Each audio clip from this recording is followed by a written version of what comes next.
Bismillahirrahmanirrahim. Assalamualaikum warahmatullahi wabarakatuh. Alhamdulillahirabbil alamin. Nahmaduhu wa nasta'inuhu wa nastaghfiruhu wa na'udzubillahi min sururi anfusina wa min sayyiati a'malina. May yahdihillahu fala mudhillalah wa may yudlil fala hadiyalah. Asyhadu an la ilaha illallah wahdahu la syarikalah wa asyhadu anna Muhammadan abduhu wa rasuluh la nabiyya ba'dah. Alhamdulillah, puji syukur kita panjatkan kehadirat Allah Subhanahu wa taala. Hari ini ya adalah pertemuan perdana kita setelah Ramadan dan juga Idul Fitri. Ya, saya ucapkan taqabbalallahu minna wa minkum. Semoga apa yang kita lakukan, ibadah kita yang kita lakukan di bulan suci Ramadan ya diterima oleh Allah Subhanahu wa taala. Dan saya mohon maaf ya kalau ada kesalahan baik yang disengaja maupun tidak disengaja. Baik, hari ini insya Allah ya kita akan membahas materi tentang konsep harta dalam Islam. Nah, sebelum memulai mari sama-sama kita buka dengan membaca basmalah. Bismillahirrahmanirrahim.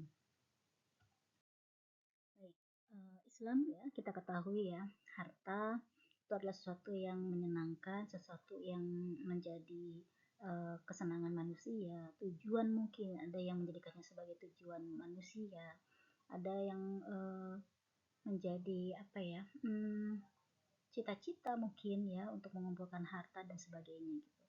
Bahkan ada yang mengatakan harta itu adalah kebahagiaan yang sesungguhnya. Atau mungkin ada beberapa orang yang mengatakan bahwa harta itu tidak penting karena harta itu tidak dibawa mati. Nah, itu banyak sekali ya yang membahas terkait dengan harta gitu. Nah, bagaimana sebenarnya konsep harta di dalam Islam gitu ya. Nah, Islam ya telah menggariskan dengan jelas bahwa fungsi ya manusia ya, baik secara individu maupun secara kolektif atau bersama-sama ya, tujuannya itu adalah untuk beribadah kepada Allah Subhanahu wa taala gitu ya. Dan muara yang dituju dari segala aktivitas kita termasuk mencari harta, mengelola harta, membelanjakan harta itu adalah untuk mendapatkan kebahagiaan di dunia dan kebahagiaan di akhirat gitu ya. Allah berfirman, dan aku tidak menciptakan jin dan manusia melainkan supaya mereka menyembahku atau beribadah kepadaku. Termasuk ya di dalamnya adalah bagaimana terkait dengan ekonomi atau terkait dengan harta. Dalam ekonomi Islam ya, yang menjadi masalah paling utama atau urgent itu terkait dengan ekonomi ya, atau terkait dengan harta itu adalah bagaimana perputaran harta itu bisa berjalan secara adil ya. Bukan terkait dengan kelangkaan yang selama ini menjadi masalah dalam ekonomi konvensional gitu ya. Atau mungkin juga bukan dikarenakan kebutuhan yang tidak terbatas ya, yang menjadi definisi dari ekonomi konvensional gitu ya. Tapi sesungguhnya dalam Islam yang menjadi masalah utama itu adalah bagaimana ya terletak pada perputaran harta yang harusnya bisa dirasakan atau bisa dinikmati oleh semua lapisan masyarakat.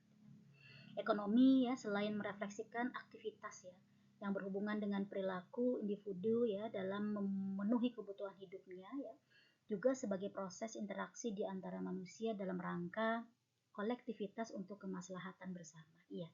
Ya, jadi ekonomi ya selain dipandang sebagai satu bentuk ya upaya manusia untuk memenuhi kebutuhannya ya dalam rangka mendapatkan falah yaitu kebahagiaan ya, kedamaian, ketenangan dalam hidup ya. Tapi juga ya adalah proses interaksi di antara kumpulan manusia untuk mendapatkan kemaslahatan gitu. Untuk mendapatkan kebahagiaan, kebaikan bersama, tidak hanya untuk individu.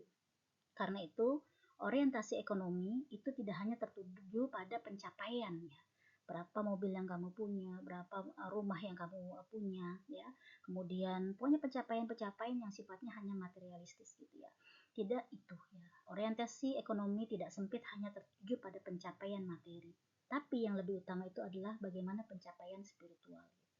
Ekonomi merupakan salah satu wajah ya ibadah dalam bentuk muamalah. Karena apa? Tujuan akhir ya, ekonomi dalam perspektif Islam itu tidak lain adalah untuk mendapatkan keselamatan ya. Keselamatan, ketenangan, kebahagiaan, kesejahteraan dunia dan akhirat gitu. Dan untuk memperoleh falah tadi gitu ya, tujuan-tujuan tadi ya dalam Islam tentu harus merujuk pada segala tuntunan ya yang digariskan oleh Allah Subhanahu wa taala gitu ya. Karena itulah ya, harta mungkin bisa menjadi sebab manusia menjadi terjerumus ke dalam api neraka, tapi harta juga menjadi sebab ya seorang manusia itu bisa masuk ke dalam surga gitu ya. Karena itu konsep yang harus kita benahi terkait dengan harta itu adalah bagaimana mindset kita ya, tujuan hidup kita, dan bagaimana kita memandang harta tersebut gitu.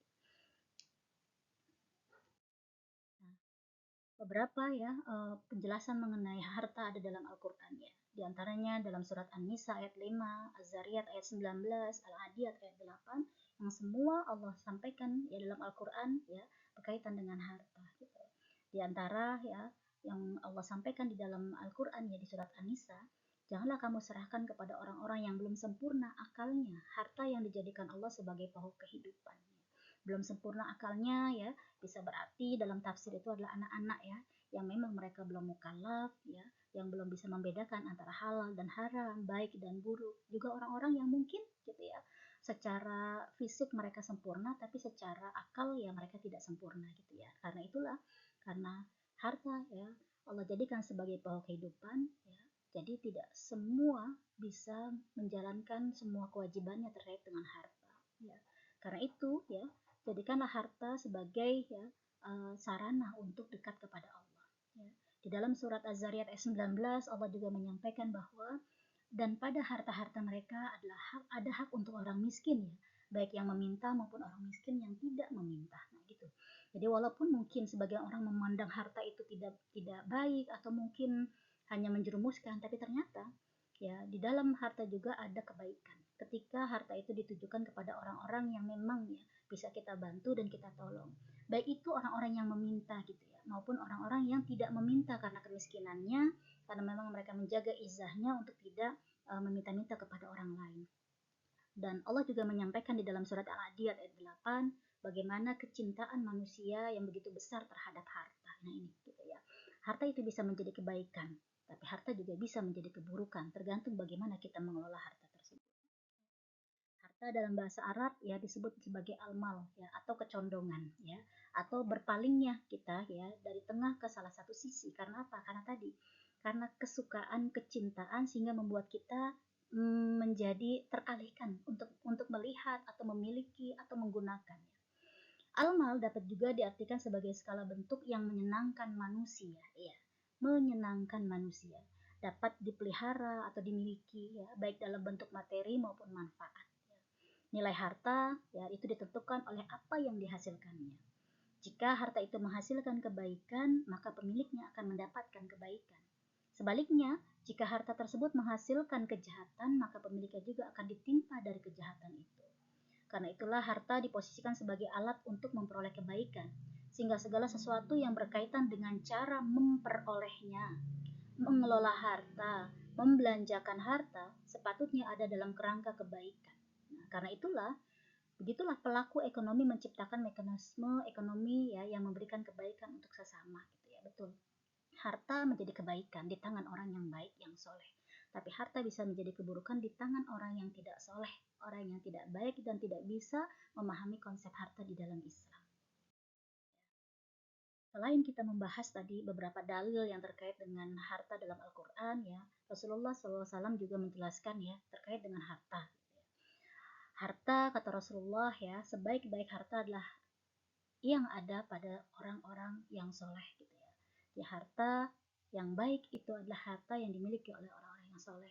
Dimana ketika harta itu dimiliki oleh orang yang soleh, maka akan banyak ya kebaikan yang dilahirkan. Gitu ya. Kebalikannya, ketika harta itu berada di tangan orang yang tidak baik ya, orang yang munafik ya, maka akhirnya justru keburukan, kehancuran yang akhirnya tercipta gitu ya.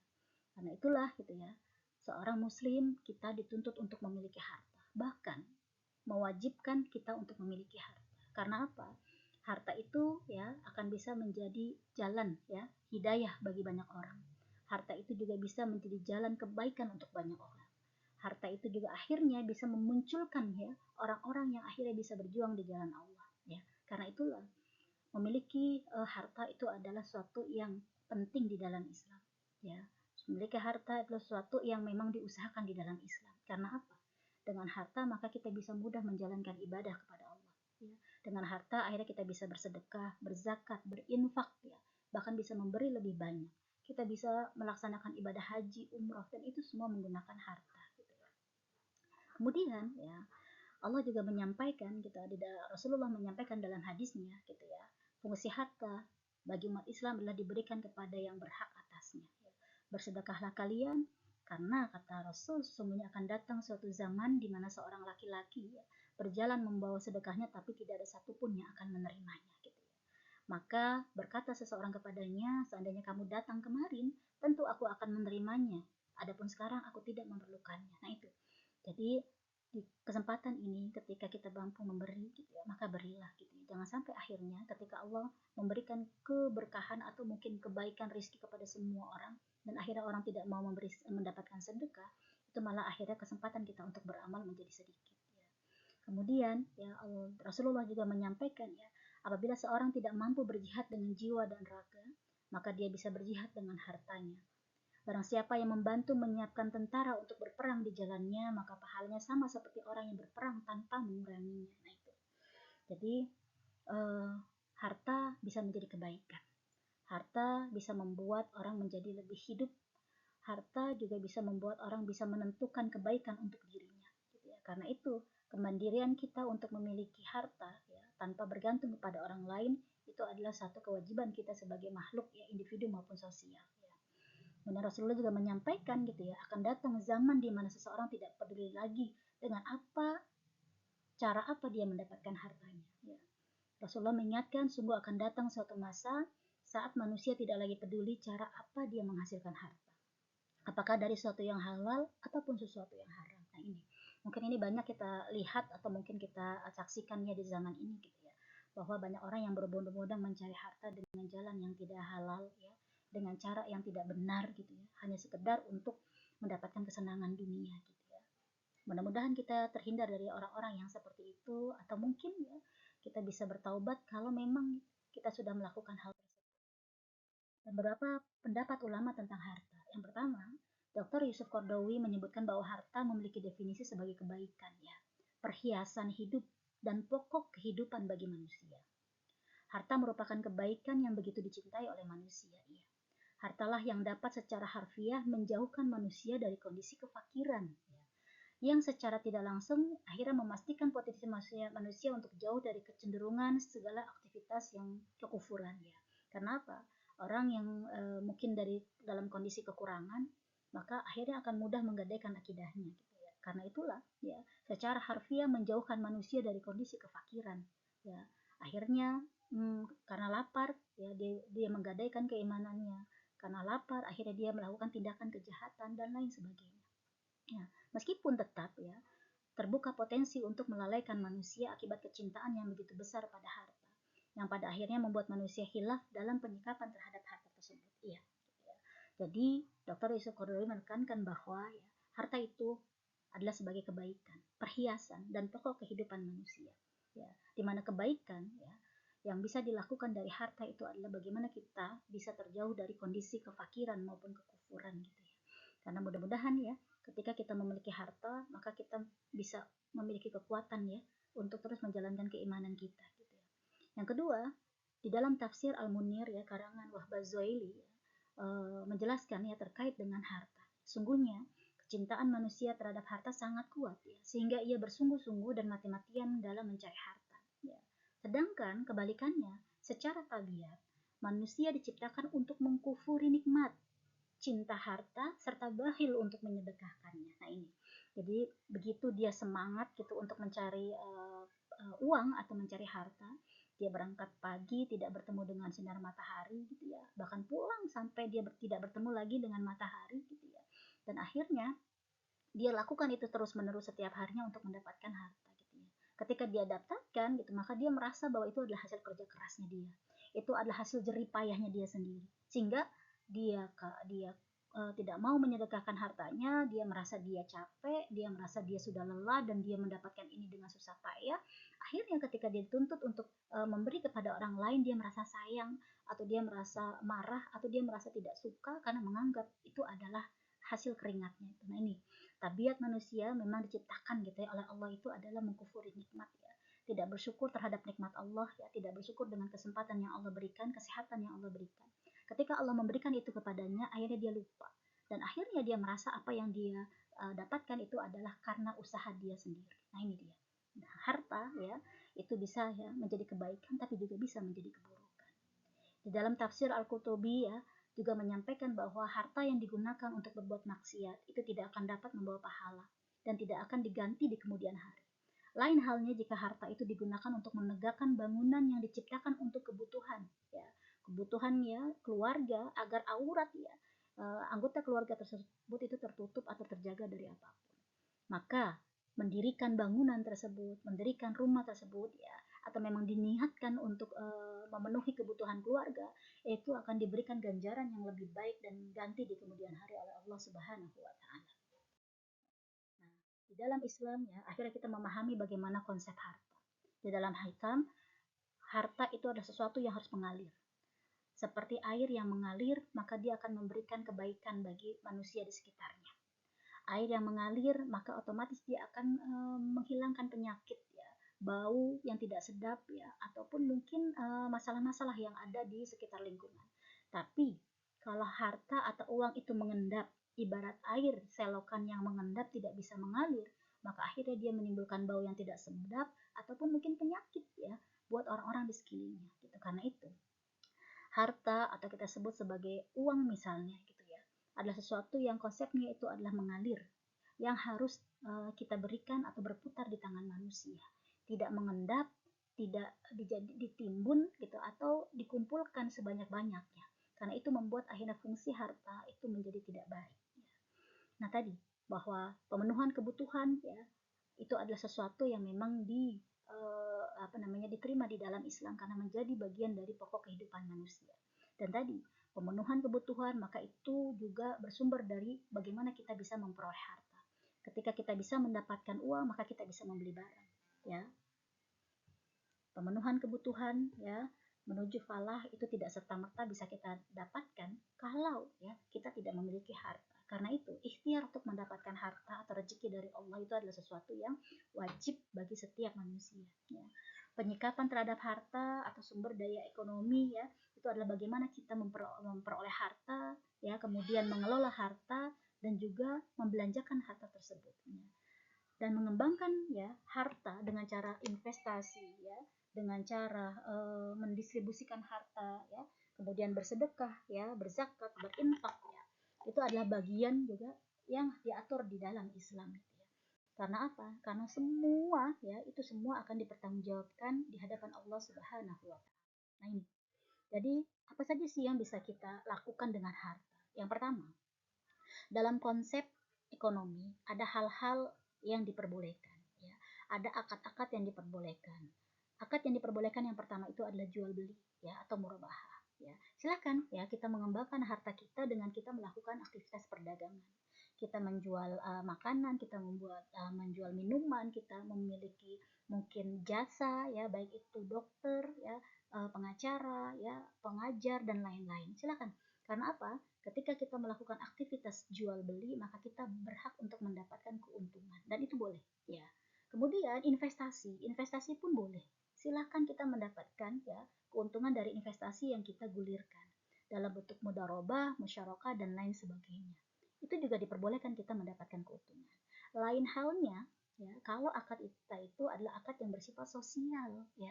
Sosial itu artinya tabaru ya di dalam Islam.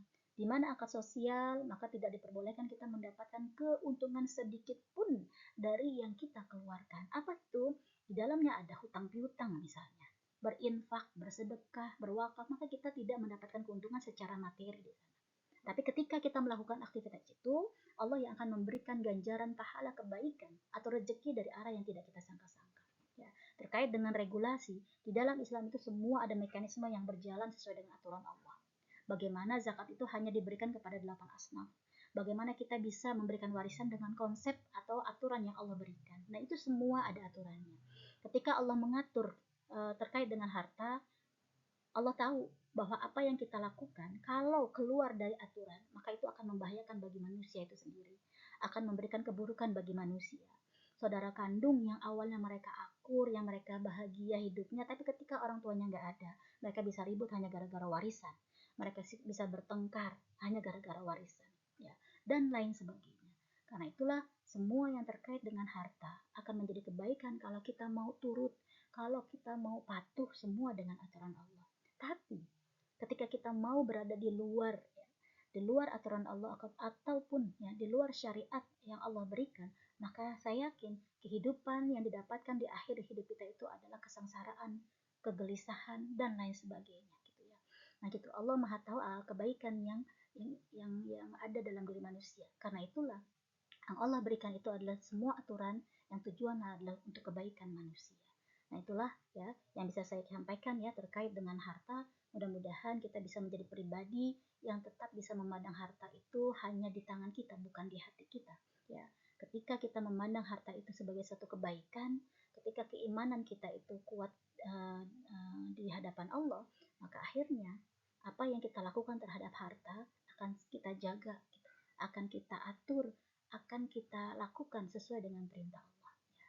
Mungkin itu saja. Wabillahi taufiq wal hidayah. Assalamualaikum warahmatullahi wabarakatuh.